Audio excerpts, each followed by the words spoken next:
Depuis quelque temps, j'interviens auprès d'un dispositif qui est la 3e UPE2A, donc qui est un dispositif pour élèves allophones, donc des jeunes dont la langue première n'est pas le français. Ils sont âgés entre 14 et 19 ans, en règle générale. Et ils ont des profils très variés et ils viennent d'une quinzaine de pays différents, donc des jeunes avec des coutumes, des usages, des langues, des pratiques différentes. Moi, j'accueille des jeunes qui doivent s'orienter très vite dans la voie professionnelle. L'approche de l'association m'a semblé intéressante et je me suis dit qu'elle pouvait compléter tout mon travail concernant la connaissance de soi, ses qualités, ses défauts, sa personnalité, ses valeurs, pour aider à la recherche d'un métier qui correspond à chacun, pour faire de ses futurs professionnels des professionnels épanouis. Dans cette classe, on a pu constater qu'il y avait vraiment un manque de confiance, mais à un niveau vraiment incroyable. C'était déjà une nouveauté, c'était quelque chose que je ne connaissais pas. Et même moi, j'ai été vraiment impressionné de pouvoir voir les effets que ça avait, vraiment de manière instantanée sur le groupe. Et surtout sur par exemple, la bienveillance. Je me rappelle quelques jours après votre intervention, c'était vraiment le mot-clé. Donc dès qu'il y avait un camarade qui taquinait l'autre, ou bien un mot de travers ou quoi que ce soit, toute la classe se mettait à crier bienveillance. Et c'est marqué parce que généralement c'est une classe où il y avait beaucoup de taquineries, beaucoup d'insultes, pas vraiment des méchancetés, mais voilà, vraiment des mots déplacés, et c'était devenu un jeu.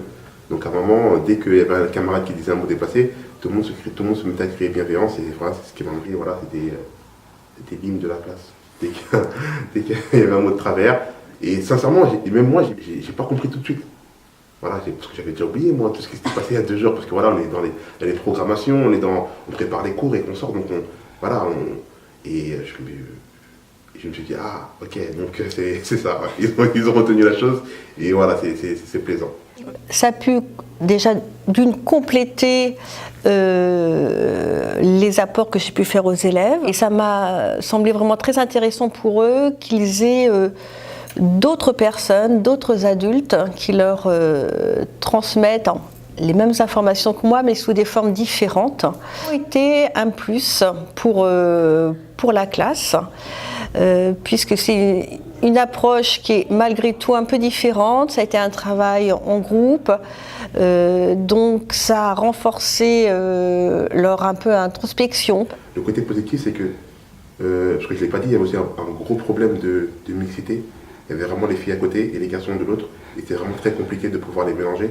Et je sais qu'en travaillant avec vous, au fur et à mesure, ça a commencé à se faire. Et voilà, même à un moment donné, je me rappelle, M. Canvan, qui est directeur, qui était en bas, a vu descendre le groupe ensemble et les filles rigolaient avec les garçons, alors que généralement, c'est quelque chose qui se fait très rarement. Voilà. Le fait de travailler ensemble, de travailler, de faire des jeux ludiques, quoi que ce soit, ça a vraiment solidifié le groupe. J'ai vu beaucoup de changements déjà individuels. Et c'était déjà 2 élèves qui, justement, étaient dans la catégorie des personnes qui avaient vraiment pas confiance en eux. Donc, des fois, on l'interroge, on sent qu'il a la réponse sous le bout des lèvres, mais il peut pas le dire parce que, je sais pas, il a peut-être peur ou honte ou quoi que ce soit. Et voilà, aujourd'hui, c'est naturel. On lui pose une question, il répond, il a bon, tant mieux, il se trompe, tant pis, c'est pas grave, c'est pas pour autant qu'il sera découragé. Il répondra un autre jour ou bien une autre fois et il aura peut-être raison. Et je les ai vus tout au long de l'année et aussi grâce aux ateliers de ce que je veux faire plus tard, s'épanouir, progresser et gagner en confiance.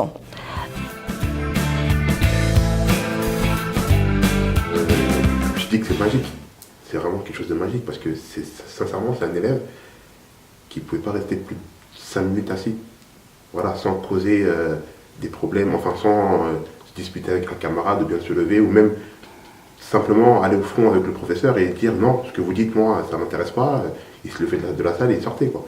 Voilà, et aujourd'hui il s'est métamorphosé, je ne sais même pas comment l'expliquer, c'est que voilà, il vient tous les matins avec le sourire jusqu'aux oreilles, il participe énormément, il est demandeur, c'est incroyable, c'est un élève qui avait un emploi du temps adapté. Il était là à 6 heures dans la semaine, et là on envisage d'augmenter un petit peu son emploi du temps, et au fur et à mesure on envisage aussi de peut-être retirer l'éducateur de la classe pour qu'il puisse assister à un cours comme un élève pourrait le faire, un élève normal quoi. Je me souviens en particulier le cas d'Aïcha, qui était très introvertie, qui a pu, grâce aux séances d'improvisation, se remémorer ses cours de théâtre en Algérie et qui du coup s'est extériorisée et par la suite a osé parler.